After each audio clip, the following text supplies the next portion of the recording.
Un saludo cordial y afectuoso para toda la audiencia y para el Ministerio Verdad Adventista. Agradezco a Dios por el estudio de la lección número 8 programado para el 24 de febrero. Sabiduría para vivir con rectitud. Enséñanos a contar nuestros días de modo que nuestro corazón adquiera sabiduría. Salmo 90:12. Nos corresponde en esta ocasión el estudio de los salmos sapienciales. Ellos revelan el paso transitorio del ser humano en este mundo, consecuencia del pecado, y sus infructuosos esfuerzos de sobrevivencia ante la amenaza de la extinción total, ya que sin el amparo de Dios y de la bondad de su plan de redención, no tendríamos la más mínima esperanza. Los salmos sapiensales ponen la sabiduría de Dios a nuestro alcance. Son una vía de escape de la esclavitud del pecado y de sus consecuencias. Iluminan con valores y principios eternos nuestro sendero, que si los ponemos en práctica activan el poder transformador de Dios y de su santa palabra. Hacen posible en nosotros una nueva manera de vivir. Dentro de esta categoría de salmos está el 119, indicando que es posible apartarnos del mal camino y transitar la senda de la rectitud y limpiar nuestras vidas y corazones de pecados aún desde la misma juventud. Esto es el resultado de mantener una comunión con Dios en el mundo y que se dimensiona para continuar en una gloriosa eternidad con Él. Este es un privilegio reservado por Dios para los fieles que le aman y obedecen su ley y su santa palabra. Salmo 119, 1, 2 y 128. Y con mucho anhelo debemos de pedirle que nos enseñe a contar nuestros días tan cortos en este mundo, de tal manera que adquiramos un corazón sabio. Salmo 90, 12. Y que nuestro temor reverente hacia Él nos ayude a fortalecer nuestro compromiso de lealtad y de gratitud por su bondad inmerecida. Estudiaremos 4 temas sobre cómo adquirir la sabiduría. 1. Los salmos y la sabiduría de los mandamientos de Dios. 2. Los salmos y el origen de la sabiduría. 3. Los salmos y la sabiduría en las pruebas. Y 4. Los salmos y la sabiduría práctica. Y finalizaremos, como es nuestra costumbre, con las aplicaciones pertinentes. Comencemos con los salmos y la sabiduría de los mandamientos de Dios. El Salmo 119 tiene 176 versículos. Se considera el capítulo más largo de toda la Biblia. En su estructura es un acróstico, con 22 estrofas y cada una 8 líneas. Y cada estrofa comienza con una letra del alfabeto hebreo hasta completarlo. Su tema central es la palabra de Dios, la excelencia de la ley de Dios, de sus mandamientos, estatutos, juicios, preceptos, ordenanzas y testimonios. Señalan el camino de Dios y la senda de rectitud. Sus eternos consejos dan seguridad en la vida diaria, en este mundo y hacia la eternidad. De esta manera práctica, el Salmo trata el tema de la perfección de forma sencilla, precisa y clara. Identifica a los perfectos de camino como quienes andan en la ley del Señor. Salmo 119:1. La vida de fe cristiana es caminar a diario con Dios en la senda de la justicia, obedeciendo su ley. Salmo 119:2 y 10. Es conducirse en este mundo sin mancha, sin tacha. Versión Dios habla hoy. Ofreciéndole a Dios un sacrificio sin defecto y acepto a Él. Éxodo 12:5. Entregándole su vida en sacrificio vivo, santo y agradable a Dios. Romanos 12:1. Andar en la dirección correcta con una vida consagrada y no manchada ni contaminada de pecado. Salmo 18:32. Tan significativo es vivir en armonía con la voluntad de Dios que Amós 3, verso 3 pregunta: ¿andarán acaso 2 juntos si no estuvieran de acuerdo? Y se registra en el Antiguo Testamento que Enoc caminó con Dios y desapareció porque Dios se lo llevó. Génesis 5:24. Y antes de ser traspuesto dio testimonio de haber agradado a Dios. Hebreos 11:5. Esta no fue experiencia exclusiva de Enoc ni de Elías. También lo será en la experiencia de los fieles en la segunda venida de Cristo. Primera Tesalonicenses 4:16-17. Acerca de esto, el Salmo 101:6 dice lo siguiente: mis ojos pondré en los fieles de la tierra para que estén conmigo. El que anda en el camino de la perfección, este me servirá. ¿Quién guarda sus mandamientos? Es el que tiene sabiduría y buen entendimiento. Salmo 111:10. Tiene prudencia. Primera de Crónicas 22:12. Sabe distinguir la diferencia entre lo santo y lo profano, lo limpio de lo inmundo. Ezequiel 44:23. Distingue de manera íntegra y no solo con actos externos la diferencia entre el bien y el mal. La ley de Dios es la expresión de su carácter. Romanos 7:12, Primera de Pedro 1:16, Juan 17:25, Mateo 19:17. Es una ley de libertad. Santiago 2:12, Salmo 119:45. Mucha paz tienen los que guardan tu ley, y no hay para ellos tropiezo. Salmo 119:165. El pueblo de Dios debe de ser reconocido como el pueblo que guarda los mandamientos de Dios y la fe de Jesús. Apocalipsis 14:12. Y este Salmo 119 nos desafía a actuar con valor y fe manteniendo la integridad hasta el fin. Tiempo es de actuar, oh Jehová, porque han invalidado tu ley. Salmo 119:126.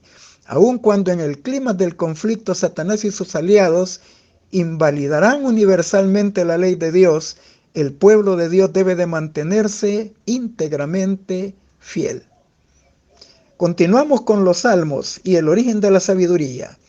El Salmo 90, Salmo de Moisés, profundiza con mayor intensidad que en otros lugares de la Biblia el contraste de nuestro paso limitado por el tiempo comparado con la eternidad de Dios.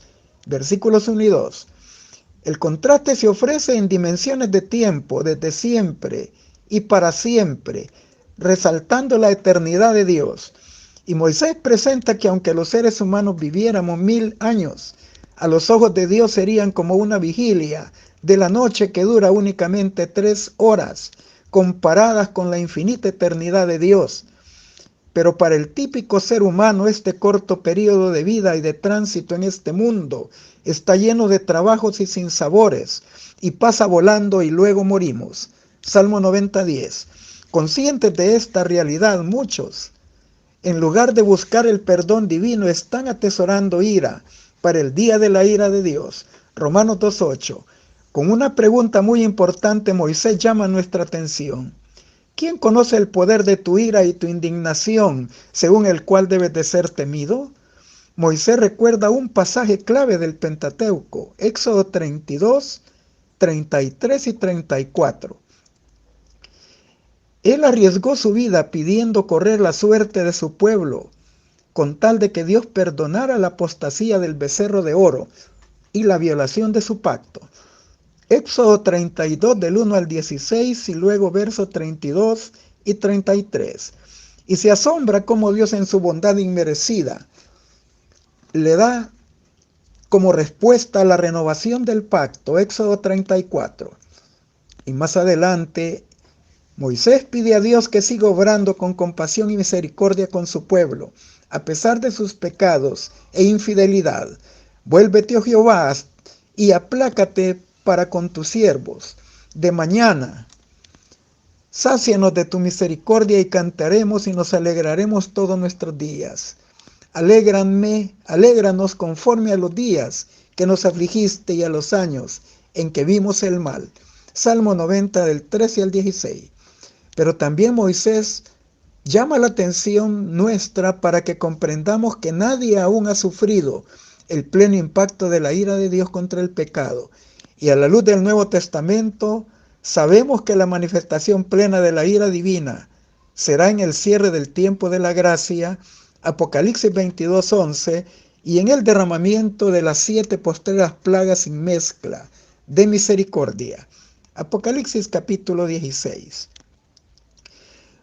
Hace otra petición no menos importante que las anteriores en el Salmo 90:12 y dice: enséñanos de tal modo a contar nuestros días que traigamos al corazón sabiduría. Es decir, a nuestra mente, cuando tomemos decisiones que vayan en armonía con el plan divino para nosotros. Cuando tomemos en cuenta que nuestros días son tan limitados y no tenemos mucho tiempo disponible para ponernos en una correcta relación con Dios, porque nuestra existencia es fugaz y por lo tanto el día aceptable de arreglar las cuentas con Dios sigue siendo hoy, porque el mañana no nos pertenece. Vivir con sabiduría significa ennoblecer nuestra corta existencia con una fe que obra por amor y que nos guía a la obediencia, testificando en nuestras vidas con los frutos dignos de arrepentimiento. Salmo 98 y 12. Como resultado del poder del perdón, de la compasión y de la misericordia recibidas de la gracia de Dios. Salmo 90, 13 y 14. No podemos olvidar que Dios es inmutable respecto a su propósito de salvar. Su ira contra el pecado y el pecador se restringe para traer salvación al hombre.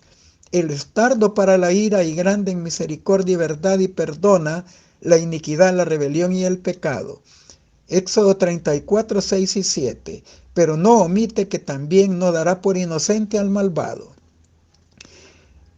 Dios no solo ejecutará sus planes en la medida que su pueblo cumpla las condiciones del pacto y viva fielmente conforme a él. En última instancia, somos nosotros quienes colaboramos o estropeamos ese deseo y propósito divino para nuestra vida. El último contraste mencionado en este salmo está en los versículos que presentan las escenas de gozo y de vida renovada del futuro, dejando atrás las tristes descripciones de la vida culpable y destinada a la ira divina y a la eterna extinción. Ante esta realidad, reconozcamos que nuestro problema fundamental sigue siendo el pecado y cómo ha devastado al mundo y a la sociedad y nuestras vidas. Pero con todo y gracias a Jesús, se nos ha abierto un camino santo y nuevo para salir de nuestro dilema humano. Juan 1:29, Juan 3 del 14 al 21. Sin Cristo no tendríamos ninguna esperanza, ni de perdón, ni de salvación, ni de vida eterna. Continuamos con los salmos y la sabiduría en las pruebas.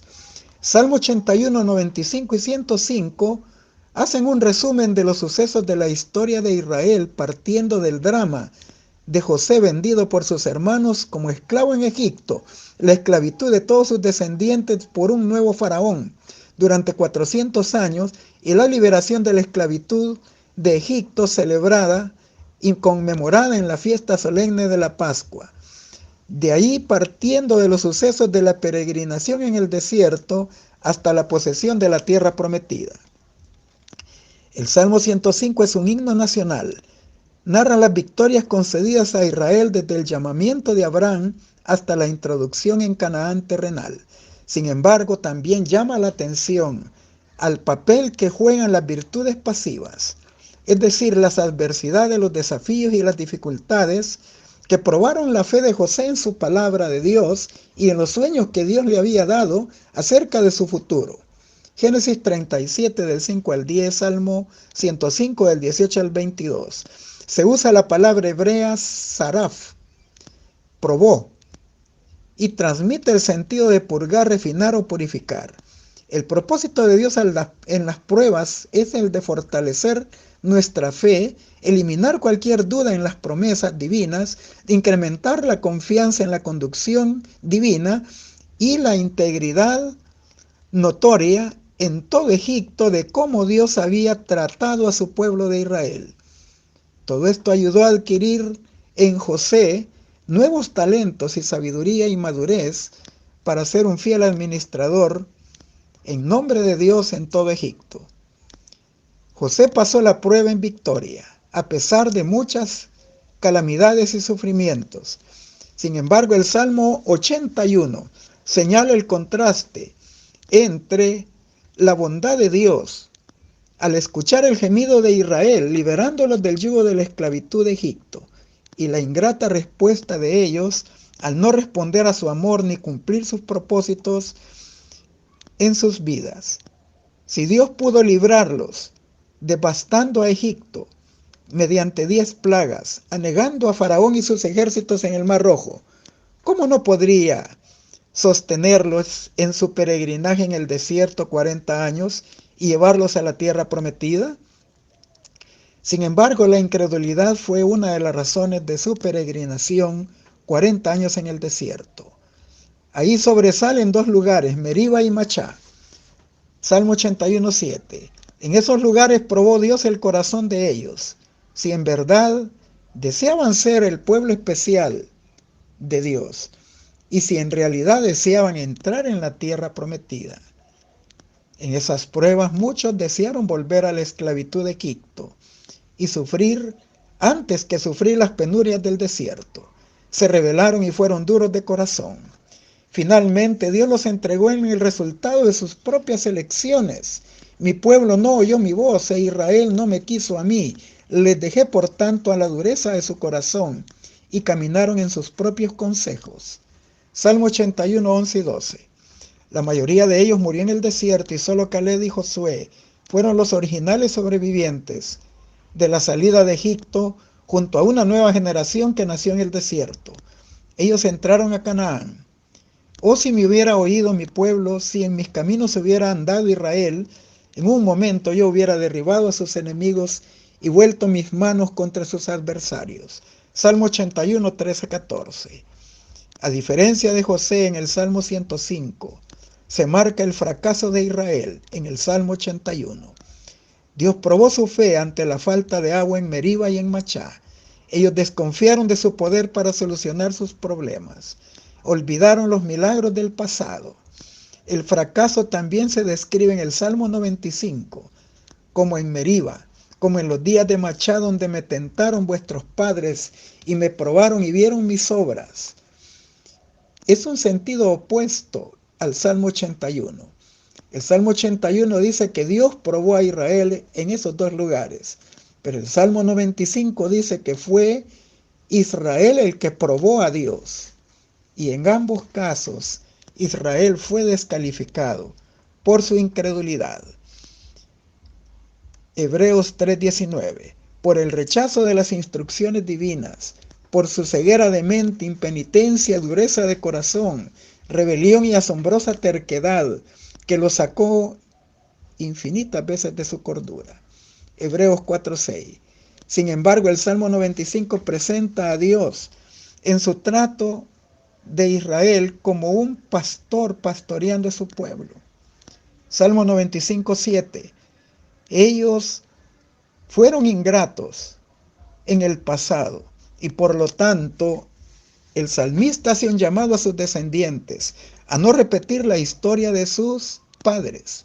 Si oyereis hoy su voz, no endurezcáis vuestros corazones como en Meriba, como en el día de Machá, en el desierto donde me tentaron vuestros padres y me probaron y vieron mis obras 40 años, y estuve disgustado con la nación y dije, pueblo es que divaga de corazón y no han conocido mis caminos.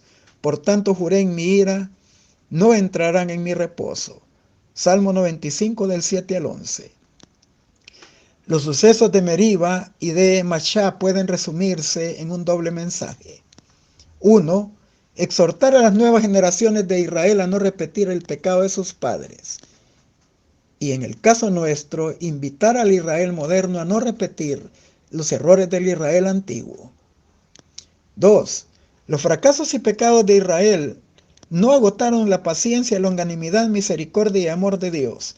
Él nunca los abandonó y los introdujo en Canaán. El saber esto nos ha indicado el carácter de Dios de ser una fuente de confianza para nosotros que vamos rumbo a la Canaán celestial. Saber que Jesucristo es el mismo ayer, de hoy y de todos los siglos, y que podemos acercarnos confiadamente a su trono de gracia para alcanzar misericordia y oportuno socorro. Hebreos 13:8 y 4 del 14 al 16 debe de ser aliento y esperanza para nosotros. Está vigente su promesa aún. Yo estoy con vosotros todos los días hasta el fin del mundo. Y a través del Espíritu Santo lo está cumpliendo. Mateo 28:20. Continuamos con los salmos y la sabiduría práctica. Los salmos sapiensales brindan una fuente de consejos útiles para enfrentar las malas influencias internas y externas. Hablamos de la concupiscencia en el caso interno y del testimonio de los impíos en el caso externo. El Salmo 141 describe aún la naturaleza progresiva de la tentación. Primero el deseo malsano, que llega a la mente y al corazón. Luego la inclinación que sentimos hacia el mal. Luego cuando no resistimos la tentación y practicamos en secreto y después en público el pecado. El hebreo subraya un carácter repetitivo de la acción. Y luego el corazón come de los manjares de los malvados y se vuelve ya no una cuestión accidental y eventual, sino una práctica habitual, porque ya la hemos aceptado como deseable. Aquí se describe el carácter progresivo, seductor y astuto de la tentación.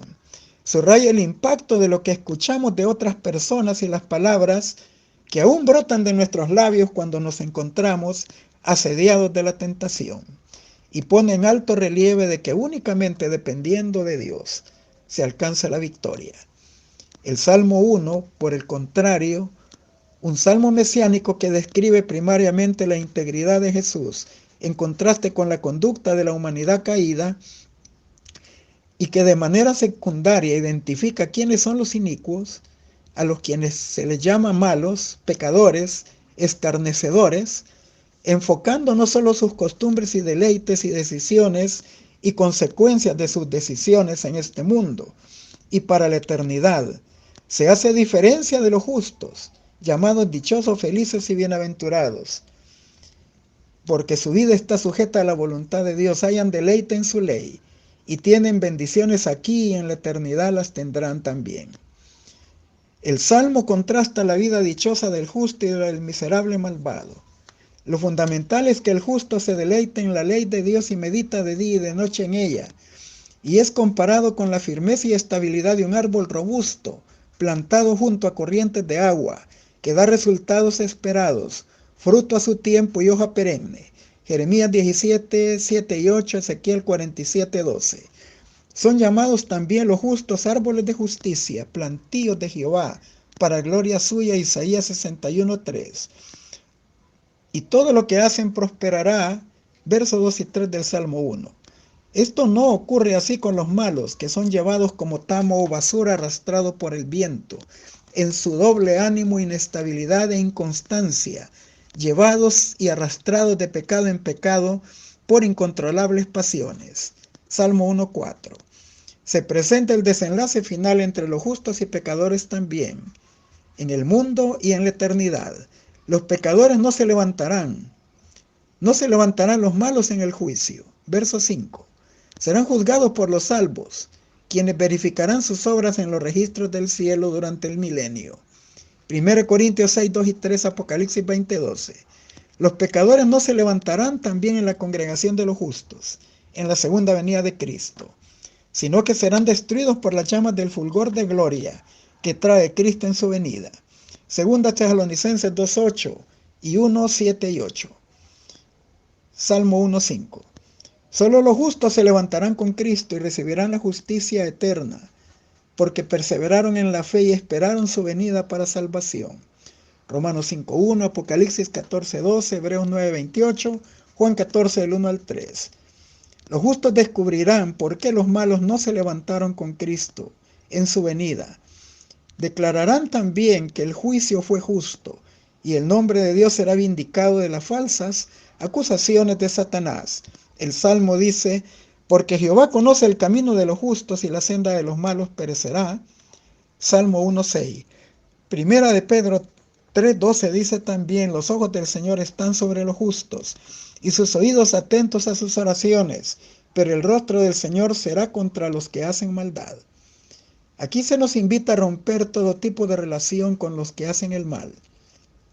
No debemos escuchar sus pláticas y consejos, ni transitar sus caminos, ni participar en sus decisiones y acciones, porque desviarán nuestros pies de la senda de la rectitud. Nosotros debemos de ser distintos a ellos y no permitirles que nos alejen del Señor. Y aunque la recompensa final de los impíos como la de los justos se reserva aún para el futuro, los resultados en esta vida, para bien o para mal, debieran enseñarnos lo importante de buscar sabiduría que viene de Dios. Salmo 1, 4 al 6, Salmo 141 del 8 al 10. El Salmo 128 es un canto gradual que también resalta La dicha del que teniendo temor de Dios pone su vida bajo su custodia y protección. En este tránsito tan limitado de vida, andar por la senda de la rectitud y guardando sus mandamientos es símbolo de recibir de Dios protección y seguridad. Le irá bien, logrará el fin esperado de sus esfuerzos, comerá del fruto de su trabajo, porque la mano de Jehová le bendice y le prospera a él y a su familia. Verso 2 al 4. Aquí vemos cómo se cumple el principio enseñado por Jesús en Mateo 6:33. Para los que buscan primero el reino de Dios y su justicia, no les hará falta lo necesario para vivir en esta tierra. Tienen la promesa de que sus bendiciones serán disfrutadas también en la eternidad. Bendígate Jehová desde Sión, y verás el bien de Jerusalén todos los días de tu vida. La bendición de paz sobre Jerusalén es promesa corporativa, que disfrutarán los justos en la Canaán celestial, la nueva Jerusalén en el reino del Mesías. Allí nadie trabajará para otro, cada quien cosechará su fruto de su trabajo y prosperidad plena, llena de paz. Miqueas 4:4. Este proceso comenzará con la segunda venida de Cristo y se extiende hasta el reino eterno de gloria, en el nuevo cielo y en la nueva tierra donde mora la justicia. Segunda de Pedro 3:13, Apocalipsis 21, del 1 al 4. Finalizamos con las aplicaciones pertinentes. ¿Dónde hallaremos leyes más nobles y puras y justas como las que aparecen en los libros en que se registran las instrucciones dadas a Moisés para los hijos de Israel? Estas leyes deben de perpetuarse a través de todos los tiempos para que el carácter del pueblo de Dios pueda transformarse a la semejanza divina. La ley es una muralla protectora a los obedientes, a los preceptos de Dios. ¿De qué otra fuente podemos obtener semejante fuerza o aprender tan noble ciencia? ¿Qué otro libro puede enseñar al hombre a amar, temer y obedecer a Dios como la Biblia? ¿Qué otro libro presenta a los estudiantes ciencia más ennoblecedora, historias más maravillosas? Claramente retrata la justicia y vaticina la consecuencia de la desobediencia a la ley de Jehová. Nadie se deja en la oscuridad en cuanto a lo que Dios aprueba o desaprueba. Estudiando las Escrituras es como llegamos a conocer a Dios y nos encaminamos hacia la comprensión de una relación con Cristo, quien llevó nuestros pecados, el gran sustituto de la humanidad caída. Estas verdades atañen nuestro interés presente y eterno. La Biblia descuelga entre los libros y su estudio tiene un valor superior al de cualquier otra literatura para dar vigor y expansión a la mente. Pablo dice: procura con diligencia presentarte a Dios aprobado como obrero, que no tiene de qué avergonzarse y que traza bien la palabra de verdad. Y también añade: y que desde la niñez has sabido las sagradas escrituras, las cuales te pueden hacer sabio para la salvación por la fe que es en Cristo Jesús. Toda escritura es inspirada divinamente y útil para enseñar y redarguir, corregir e instruir en justicia, para que el hombre sea perfecto y enteramente instruido para toda buena obra. Educación Cristiana, página 53. Enséñanos de tal modo a contar nuestros días que traigamos al corazón sabiduría. Salmo 90:12. Nuestro tiempo pertenece a Dios, cada momento es suyo y nos hallamos en la más solemne obligación de aprovecharlo para su gloria. De ningún otro talento que nos haya dado requerirá más estricta cuenta que de nuestro tiempo. El valor del tiempo sobrepasa todo cómputo. Cristo considera precioso todo momento, y así que como hemos de considerarlo nosotros. La vida es demasiado corta para que la disipemos. No tenemos sino pocos días de gracia en los cuales prepararnos para la eternidad. No tenemos tiempo que perder, ni un tiempo para dedicar a los placeres egoístas, ni para entregarse al pecado. Ahora hemos de formar caracteres para la vida futura e inmortal. Ahora hemos de prepararnos para el juicio investigador. Se nos amonesta a redimir el tiempo, pero el tiempo desperdiciado no se recupera jamás. La única manera en la cual podemos redimir nuestro tiempo es aprovechando lo más posible el que nos queda, colaborando con Dios en su gran plan de salvación. La fe por la cual vivo, página 160.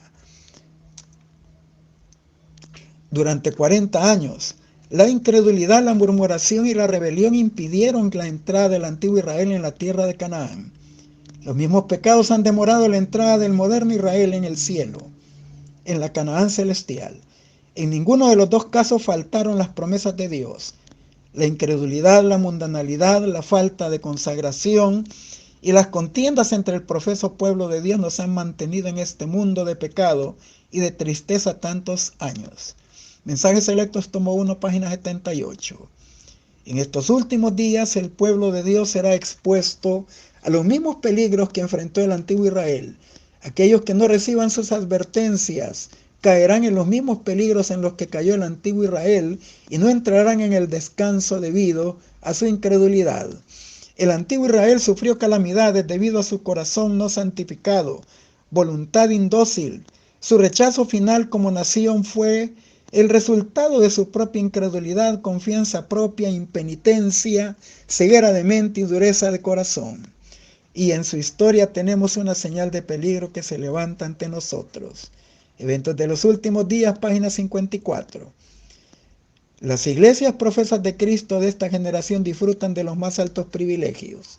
El Señor nos ha sido revelado con una luz cada vez mayor. Nuestros privilegios son mucho más grandes que los del antiguo Israel.